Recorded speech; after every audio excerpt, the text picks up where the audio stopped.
What's up, producer people and people who are producer people adjacent? I'm actually going to tell y'all about a song that I made that was inspired from the weirdest place.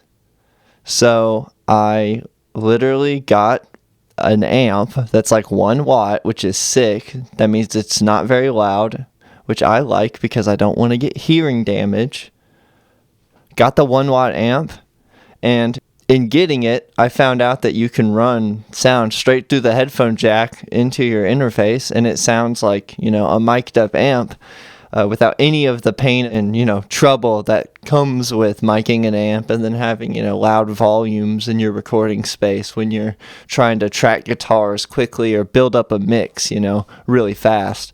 So I want to show you guys this song because it ended up featuring a ton of really, really explosive, like 70s harmonies, like big cascading harmonies. And I think, adding that to literally any song, where it'll fit in is just going to like up the production value like a million times. And so, anything I could do to help. And honestly, with the right setup and like a little bit of practice, you can do it super fast. Like I made this entire song in 1 day, like including writing it and tracking the vocals, like literally everything in 1 day, which is crazy. And I'm not going to say that it's going to happen to everybody like immediately, but like once you get comfortable with the tools that you're using, inspiration can strike and just like keep hitting hard. And, you can make some really, really crazy stuff like super fast. And, it's all about having fun, and this was super, super, super fun to make. So I guess I'll just play it for y'all real quick.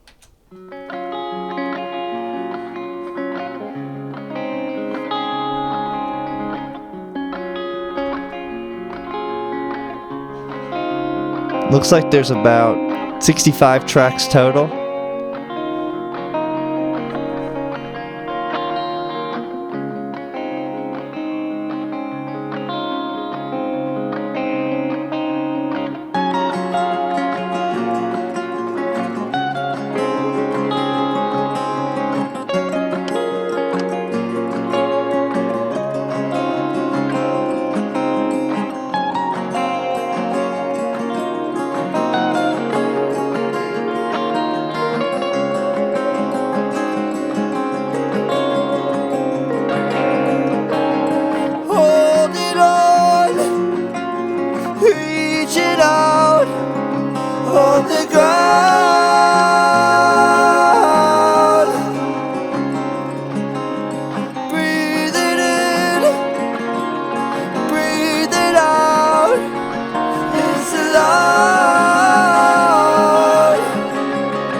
That's the song. That is the song. And I don't know. I think when you make music, you shouldn't make it for really even like other people. Just make the music that you like freaking like the most. And I don't know. I love music that kind of sounds like this, that has this kind of big sort of open vibe that's super fun. But I want to keep y'all interested. I want to keep y'all focused. So I want to jump into the harmonies and the vocals first, because I think that is probably the most interesting part about this song.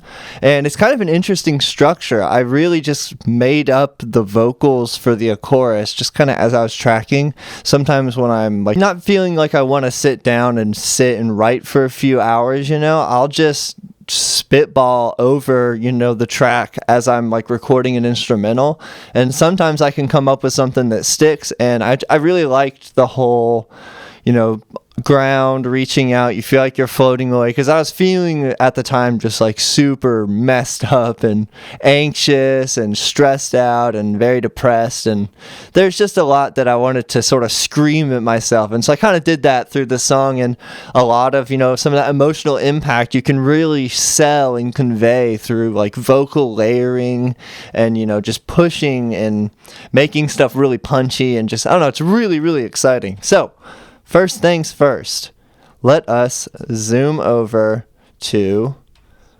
our main vocal. Really our main vocal. So the cool thing with this song, I was feeling tired of, sometimes I'll make presets of like my vocal sounds and different stuff, but it ends up, sometimes it becomes a chore, because a lot of times, the circumstances are different. I'd actually just gotten this mic, and it's like an SM7B type mic, and I really love the vocal sound of it, but I had never used one before, and so I had to sort of learn how to mix it. But I was kind of going for like a minimalist kind of processing. I know that's still a crap ton of effects. First things first, auto-tune. That is a huge, huge, huge, huge, huge time saver.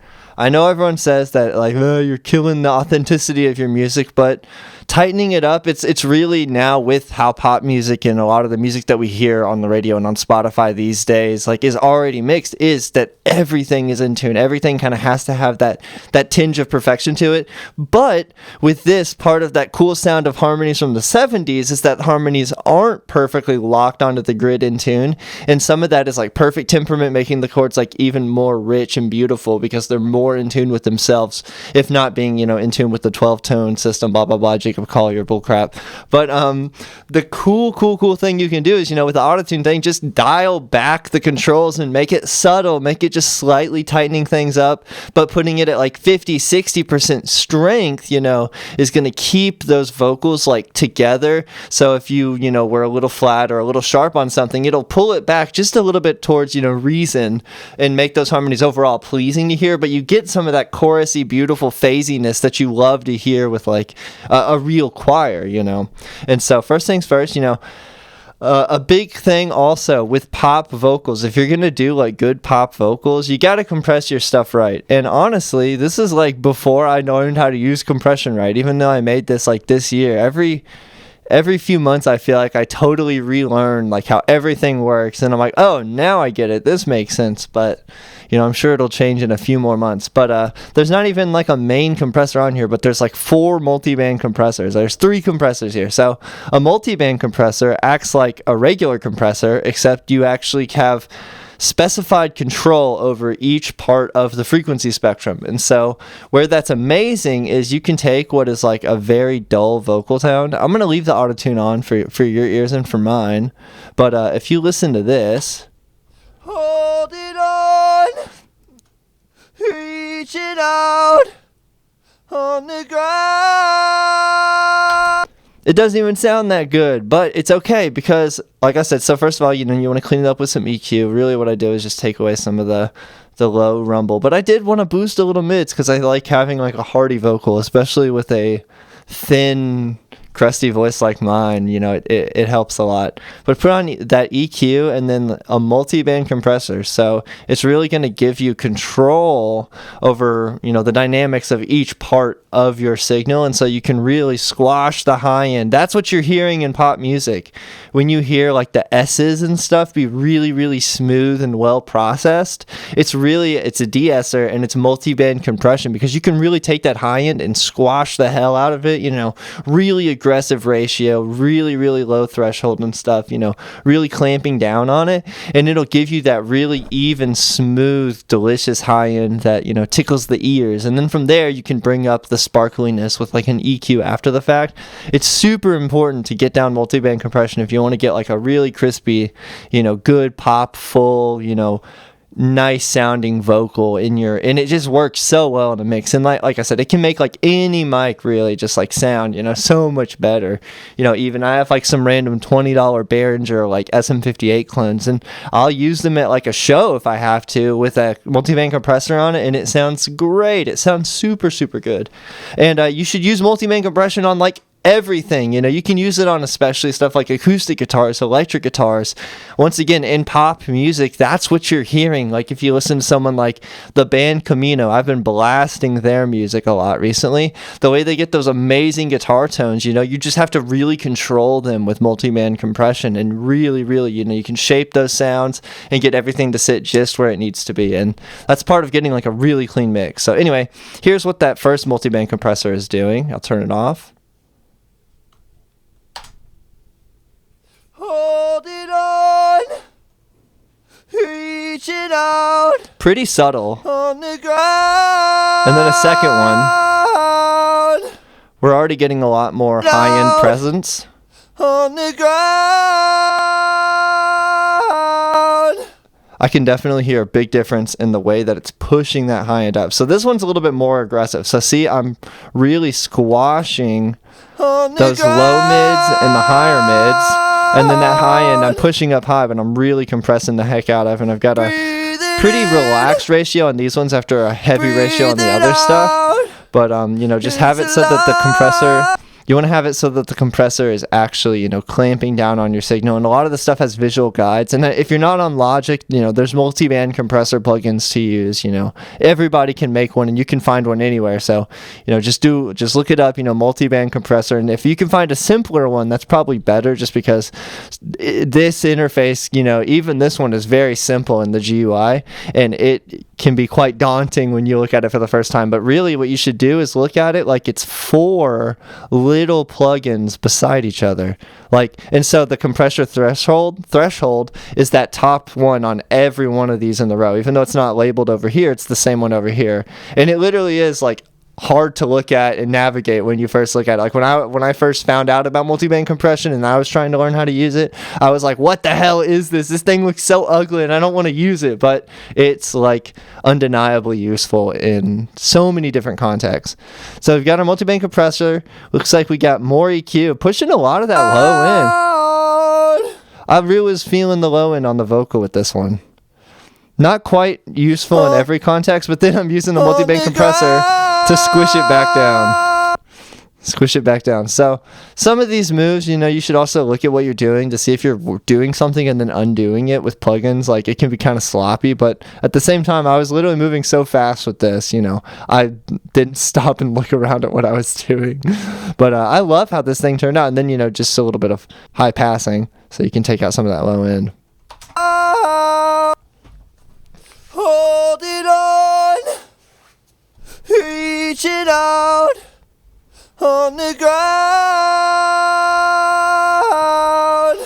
I also was feeling, recently, like in terms of vintage and interesting stuff, like you don't have to really, really, really, really slam the high end and like painfully hurt, the ears of your listener. You can push it back a little bit and go for like a warmer sound, and it's totally valid. You can, it's really, whatever you think is best for what you like. It's all about what you like. That's kind of what I defer to when I'm working on stuff like this. So here's that harmony stack. So the same thing goes, but this time I'm actually doing, and the cool thing is a lot of these, they just have auto-tune and like one EQ and one multi-band compressor, just very simply processing them, just very rough tone shaping, and then processing them all together with a compressor, EQs, to shape it. Multi-band compressor is huge with this. So if we listen to this. On the ground. We could turn that multiband off. It's just giving you that high-end sizzle that you really want, and it's, you know, squishing everything together, and it sounds quite nice. And even here, you know, so we've got, let's see, let me turn off the soloing and get these down here.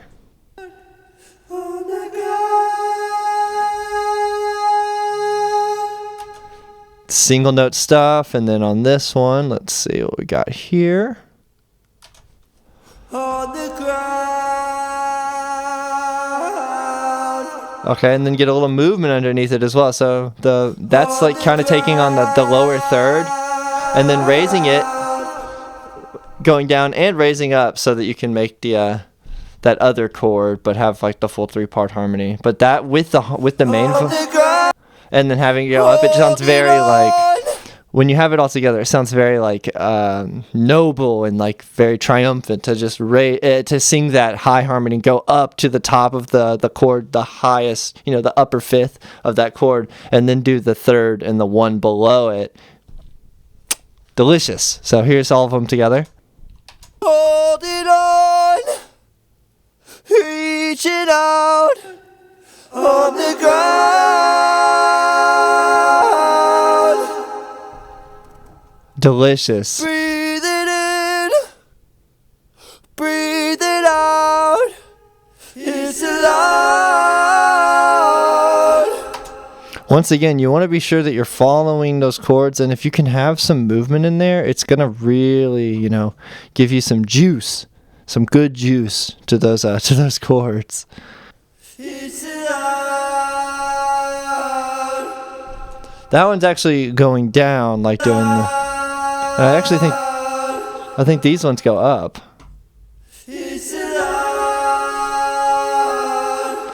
Staying still. So when they stay still, you know, you can just kind of imply those other chords with the harmonies, and it's really so simple. So like I said, just the one note at a time. Do that again once you've done that once, you know, because you want, and then do it a couple more times. That's part of like the good sound, the juicy sound of like the 70s and just like good pop music, you know, is doubling. Doubling is so good because you get all those beautiful like chorus effects of the human voice kind of rubbing when they're right beside each other. So good. I love how that sounds. And so doing that, and then like I said, doubling up those single note things can really give you a nice high-end sheen on stuff. And if you heard, there was like a little harmony that kind of followed.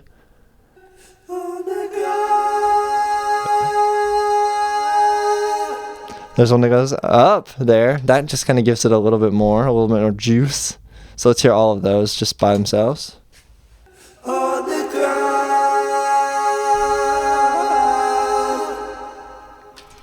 And with the vocal, everything else, you know, with it just works so well with that simplified mix in this, you know, first section before it goes into the big juicy instrumental.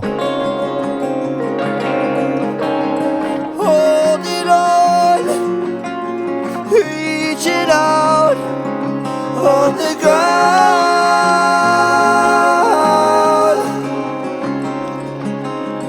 Breathe it in, breathe it out. It's loud.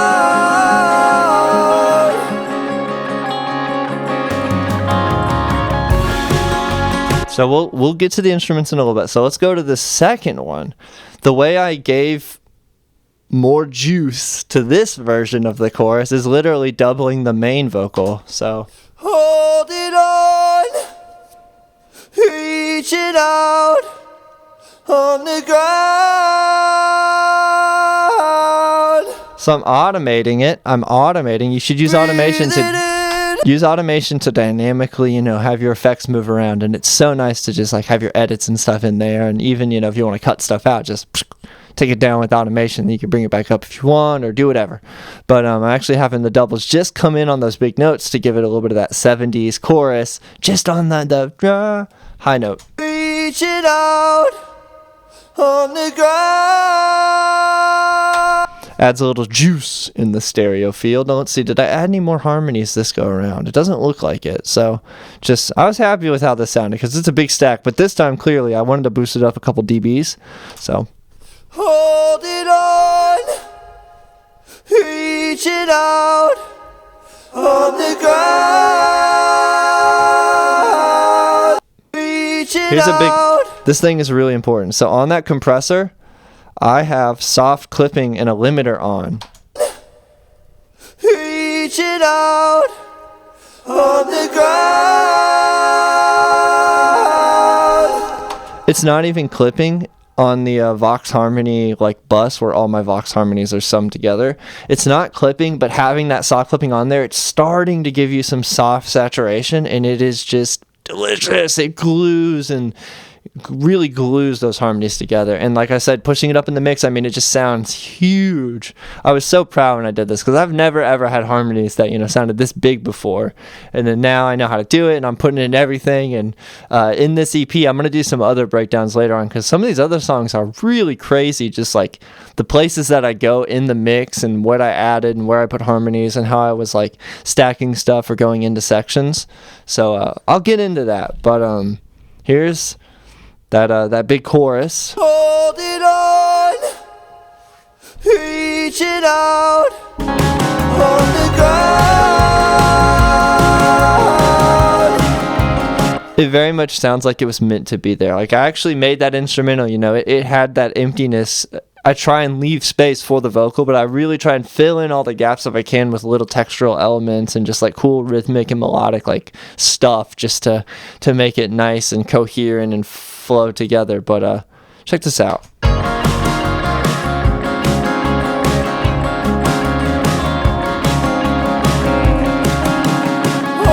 it on, reach it out. So from there, we're gonna ditch the harmonies. I'll let you hear it one time just because it's so nice.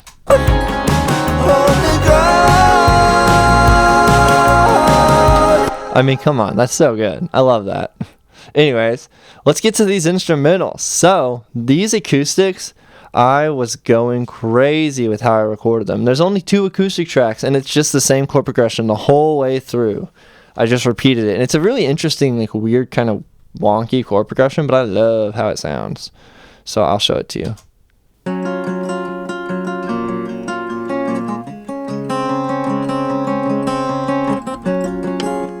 Really minimal processing. Just an EQ and a multiband compressor, because come on, you gotta have the multiband, and that's giving me some high end, some sizzle, some crisp on the picky strike stuff. But honestly, now when I have a J45 now that I record with, this was with like a Breedlove acoustic. When I do that, I end up low passing a lot and just taking a lot of that high end away because it's such like a bright, airy sounding acoustic, and that in itself is like a very popular sound. You don't need a ton of like shrill, harsh, metallic high end in your acoustic. It actually sounds like it sells as airy. Even when you drop that high end, like from 2 or 4K, you know, take from 4K up, just take it down like a few dBs, it's going to sound fine. And it'll still, like I said, sound airy. And if you want just like hint of like 10K back up, and it's just like, it's glass city. So it can sound really cool. Very minimalist. And then from there, all the acoustics are running on, multi-band compressor together with a regular compressor, and then 2 EQs. This is like super simple, like very simplified mixing on this one. I wanted it to be quick and dirty, but like as clean as I could get it.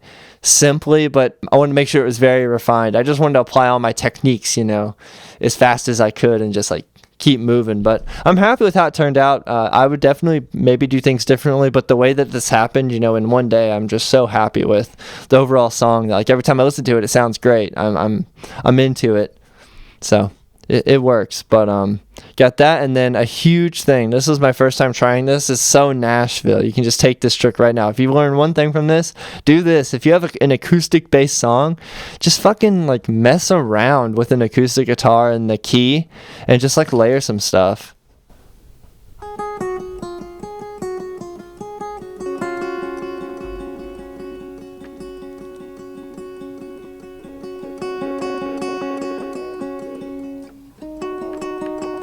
It's so weird. It's like kind of a wonky sound, but just that little sound and having like very like interesting dynamics, like coming up and down and stuff. You can make a very live sort of sound, and then layer that with the other thing.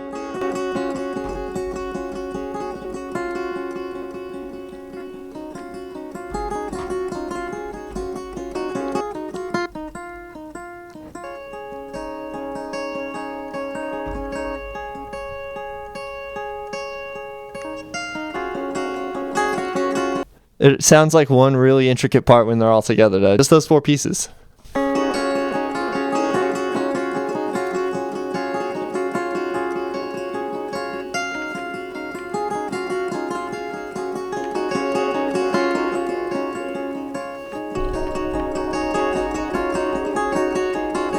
It's following the chords, too, which is super important. It sounds kind of janky, dude. Like, it doesn't sound that good, but with the chord progression, it works. It makes a really cool acoustic part.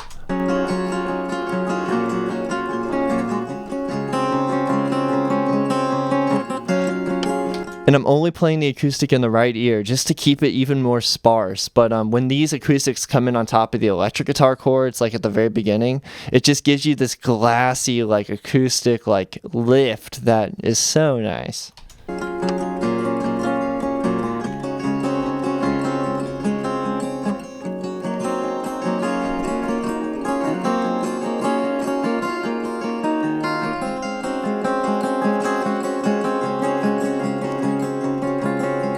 Whatever you can do to build major 7th or like add 9 chords, you should do. It'll be really, really, really helpful. Like, it can just be supremely, supremely, supremely useful.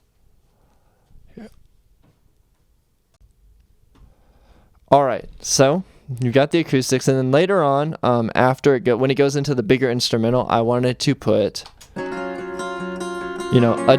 a double of the acoustic track, so that you have the other ear, because it'll just fill it out. But yeah, just those 2 acoustics is enough to like sell, that juicy acoustic quality of the song. But take off these acoustics.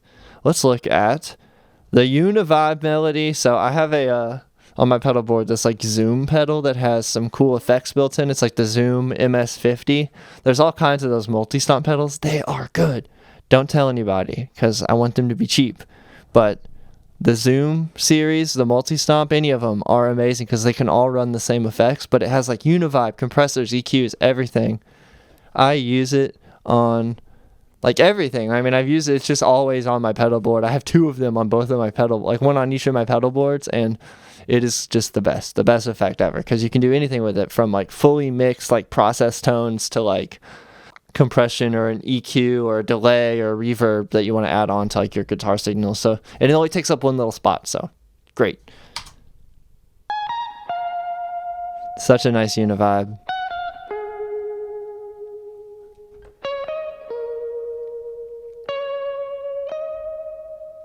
Kind of a weird melody, but kind of basic.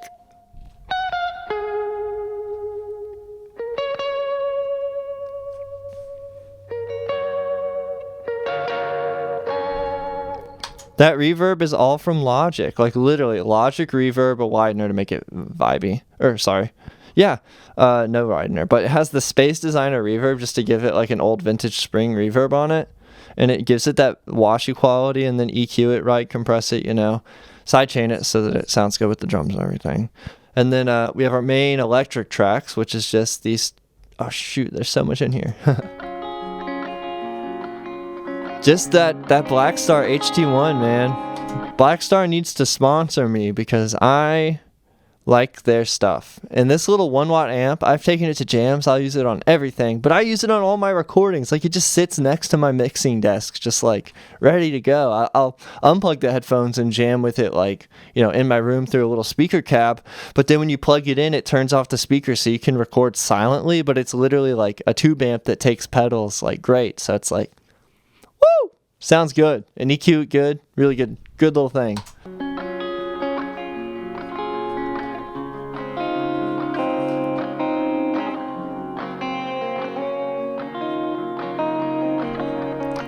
Literally just a compressor and then some simple EQ. Everyone says, 2 to 4K is where all the bad stuff is, and a guitar signal, the annoying stuff. So take some of that out and you're gonna be A-okay. And then I'm boosting a little bit of like the 8K with kind of a wide Q, but not 8K, 800 hertz, because that makes it nice and juicy.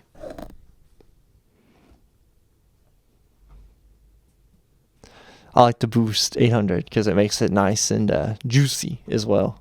And I'm doing that for both of them. And I like made a preset for the amp and I just kind of put it on everything. And then there's this really cool driven part where I'm using like some of my drive pedals. And I got this like weird thing, and I had it automate up in volume, as you can sort of watch it come up. But it's like this overdriven with lots of reverb, and it just gives you this like kind of like 2000s like pop sort of guitar vibe.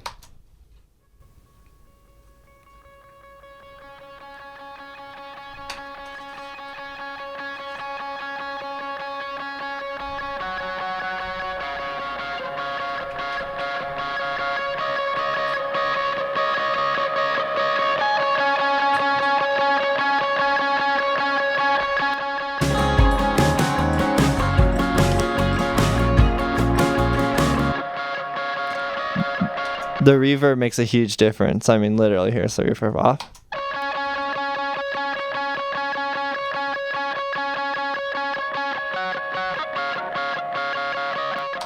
Sounds pretty good. Like, I like how that amp sounds.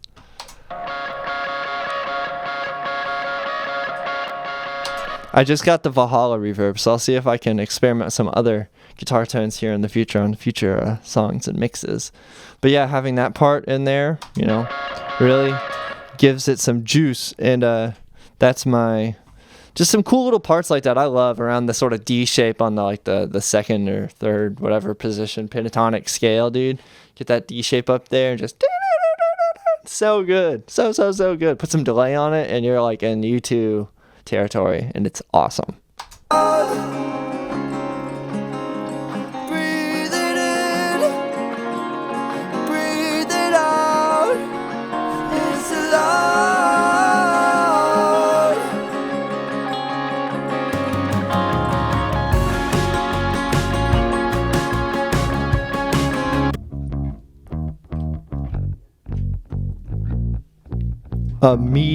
A very meaty bass line. That's why I call it simple meat bass, because it's a meaty bass line for real.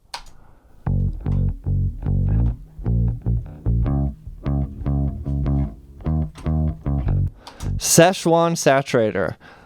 One of my friends just like made this. I don't know where you get it. Just look it up and I think like I had to download it from like Twitter, and I got it like years ago. I don't know, but it's amazing. It's a free saturation plugin. Incredible. Coda Labs, dude, this guy is a freaking legend. I don't even know if it says Coda Labs on here, but I know he developed this. Coda Labs, incredible dude. He knows his stuff. And then the compressor, but dude, off.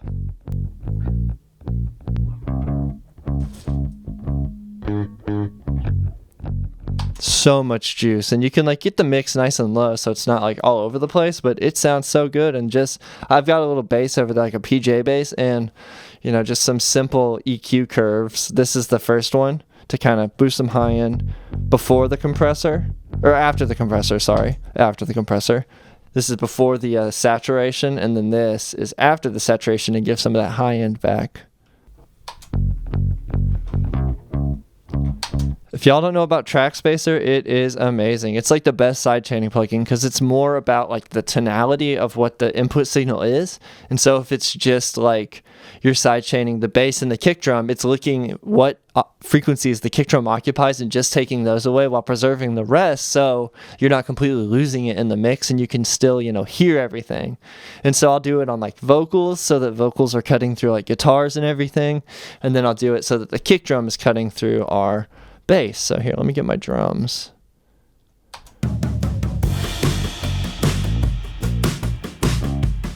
Off.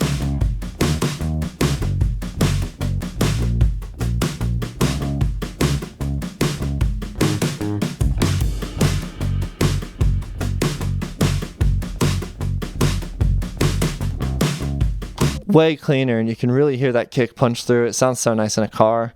Love it. So that's my bass tone. Literally just put that in the song, and it sounds clean. And then organ. Just following the chords.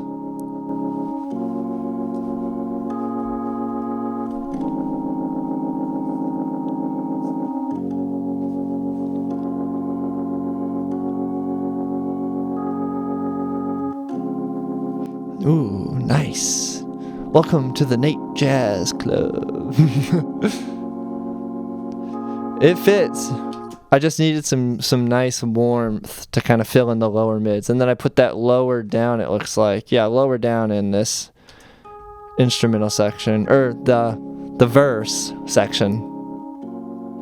It's a nice sound. So yeah, organ, I mean, it's really the Logic organ with just a couple random effects like EQ, reverb to make it nice. Multiband compression, you already know. Multiband that shit.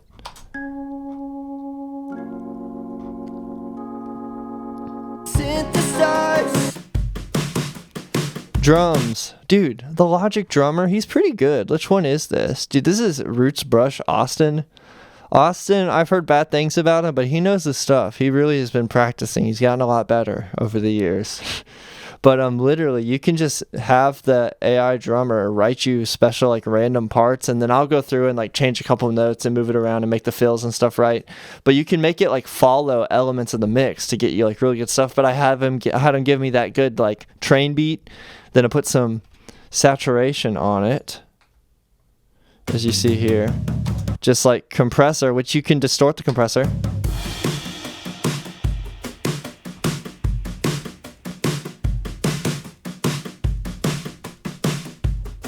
This one, I'm hitting the compressor hard and having the limiter get distorted.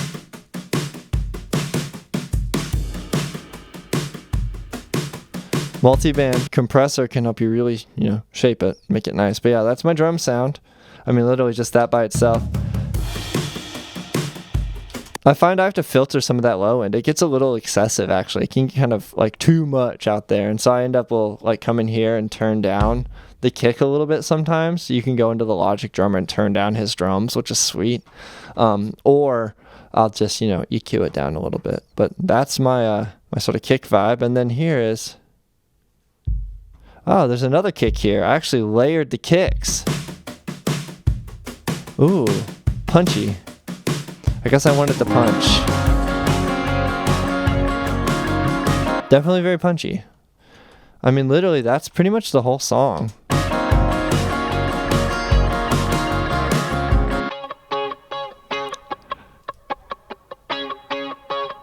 That's my strat. So usually I play with my red telly on like everything, and that's the only thing I use. I actually used my humbucker telly on this one, but it sounds like the strat got plugged in briefly because I wanted to see how the strat would sound through the new amp, and so that basic like strumming, compressed stuff.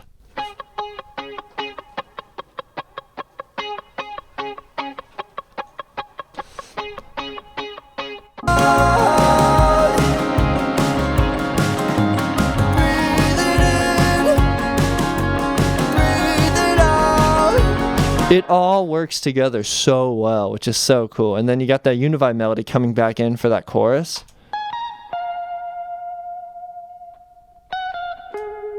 That really sells the instrumental, in my opinion. Like, I think just like something that you can like latch onto as like a distinct element part of the song. Like, you may not even notice it, but that, like, I think really ties together that instrumental.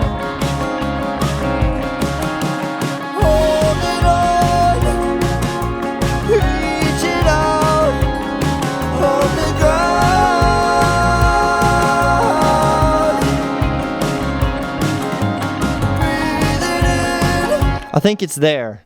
Okay, let's go to the verse. So the verse, I actually stripped it back. No bass, just the drums.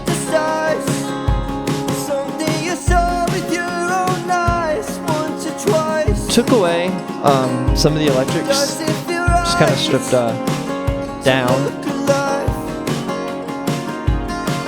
Brought them way down and then brought them way up for the big climax.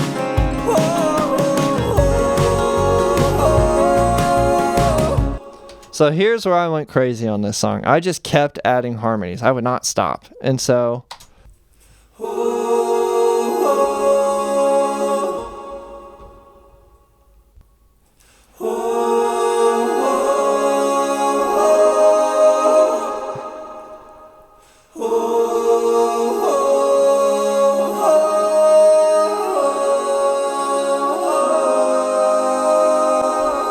you gotta have that movement in there. It adds so much to it. So let's see what's going on. So let's see what these are doing.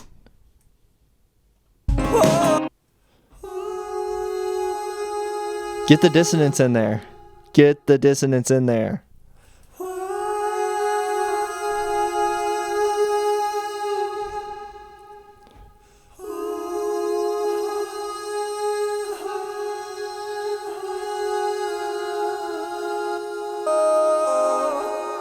Really interesting. They're so weird how they work together. This is a lot of fun to arrange.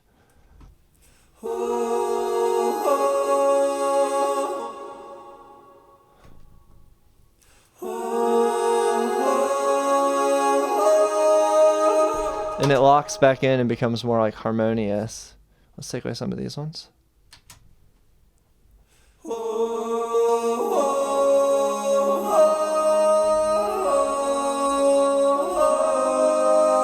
Hit the major 7 chord. Come on, bro. You gotta. Tell me all the time you're dead inside.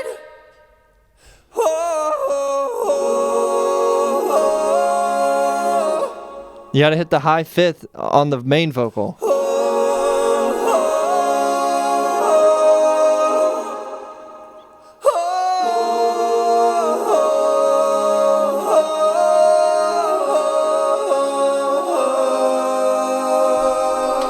It's out there. That was a bold choice. But it in through all that weird dissonance in there, I think it just sounds so cool. I think it turned out good. And having just like throughout this whole song, those like big explosive, like compressed and distorted harmonies just sound so cool. And I think at this point we are definitely clipping the limiter on the harmony.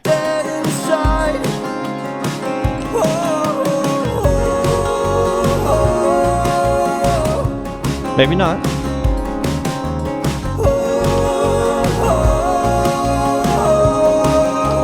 Getting close to clipping it, but that's definitely giving it some subtle saturation from the soft clipping.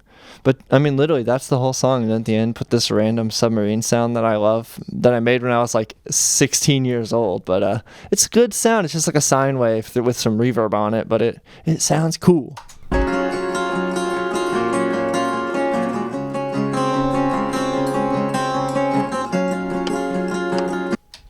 You always got to find melodies. Like literally, if you look under your couch, there's going to be some melodies there, dude. Just, you got to open them eyeballs. Or maybe your ears, I don't know.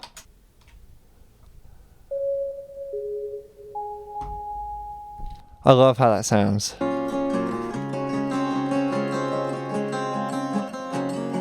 And I left it just purely acoustic for the end. Like, got rid of the electric guitars because we're natural.